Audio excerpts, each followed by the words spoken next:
Hello students, I am Muhammad Maruf Siddiqui, your science teacher.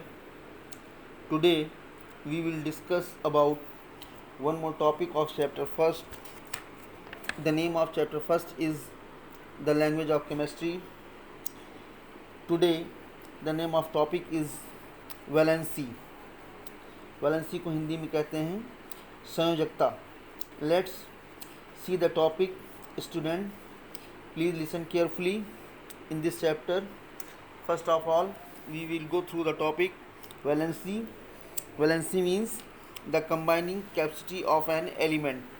Means किसी भी एक तत्व में उसकी जुड़ने की जो क्षमता होती है उसे हम उसकी संयोजकता कहते हैं.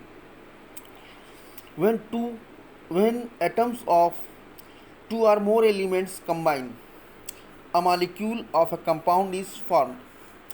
जब दो या दो से अधिक तत्वों के एटम्स यानी कि परमाणु आपस में जुड़ते हैं तो किसी एक यौगिक के मॉलिक्यूल मीन्स अणु का निर्माण करते हैं. The capacities of these elements to combine with each other. और इस तरीके से एलिमेंट्स में जो जुड़ने की क्षमता है एक दूसरे के साथ, इसी को हम कहते हैं कि उस एलिमेंट की ये संयोजकता है जिससे कि हम किसी भी कंपाउंड यानी यौगिक के फार्मूले का निर्माण करते हैं और ये बता सकते हैं कि इस कंपाउंड इस यौगिक के अंदर कितने आपके मॉलिक्यूल्स के अंतर्गत कितने एटम्स ने संयोजकता प्रदर्शित की है. यहाँ पर देखिए वैलेंसी की definition. The capacity of an element to combine with other elements is known as its valency. Means किसी एक तत्व की किसी दूसरे तत्व के साथ जुड़ने की जो क्षमता होती है वो उसकी संयोजकता कहलाती है. It will be evident from the following that the combining capacities of all elements are not the same. और जितने भी सारे एलिमेंट्स की जो कंबाइनिंग कैपेसिटीज़ जुड़ने की जो क्षमता होती है सबकी एक जैसी नहीं होती. फर्स्ट पॉइंट देखिए. One atom of chlorine combines with one atom of hydrogen to form a molecule of hydrogen chloride.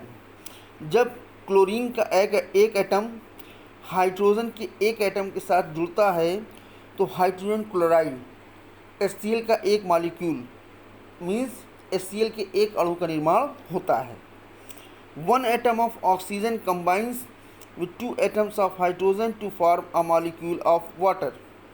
Means जब ऑक्सीजन का एक एटम और हाइड्रोजन के दो एटम आपस में मिलते हैं तो इन दोनों के मिलने से वाटर यानी कि पानी का एक मॉलिक्यूल एक अणु का निर्माण होता है.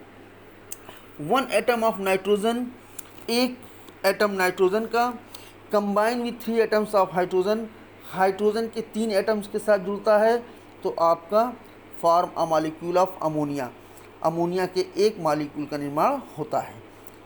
अमोनिया का सूत्र NH3.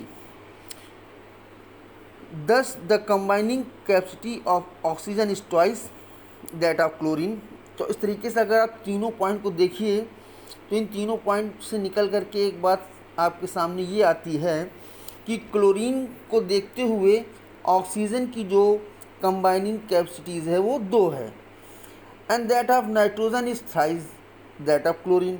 और क्लोरीन के कंपैरिजन में अगर आप देखिएगा नाइट्रोजन को तो नाइट्रोजन की जो कंबाइनिंग कैपेसिटीज़ है वो 3 है. यहाँ पर देखिए H is assigned a valency of 1. इस तरीके से आप कह सकते हैं कि हाइड्रोजन की वैलेंसी क्या है 1 है. तो इस तरीके से आपकी जो क्लोरीन ऑक्सीजन और नाइट्रोजन की जो वैलेंसीज़ होंगी वो रेस्पेक्टिवली आपकी 1, 2, 3 होंगी. क्योंकि पहले वाले पॉइंट में देखिए फर्स्ट पॉइंट में आपका हाइड्रोजन का एक एटम था और क्लोरीन का एक था और दोनों आपस में कंबाइन कर रहे थे तो यहाँ पर क्लोरीन की जो संयोजकता है वो कितनी है 1 है और ऑक्सीजन क्या है 2 है. तो इसलिए यहाँ पर ऑक्सीजन की संयोजकता क्या है 2 है. किसके साथ? हाइड्रोजन के साथ. देखिए जब वाटर का मॉलिक्यूल बना था तो हाइड्रोजन के एटम कितने थे, 2, और ऑक्सीजन आपका सिंगल था, लेकिन कंबाइनिंग कैपेसिटी कितनी थी, 2 हाइड्रोजन के साथ। और इसी तरीके से थर्ड पॉइंट देखिए, अमोनिया में नाइट्रोजन आपका 1 है, लेकिन हाइड्रोजन की जो एटम है वो कितने, 3 है। तो इस तरीके से नाइट्रोजन की जो कंबाइनिंग कैपेसिटी है वो 3 हाइड्रोजन के साथ है। तो आप कह सकते हैं कि क्लोरीन की संयोजकता 1 है, ऑक्सीजन की 2 है और नाइट्रोजन की 3 है। स्टूडेंट्स, आज हमने आप लोगों को वैलेंसी के बारे में बताया है।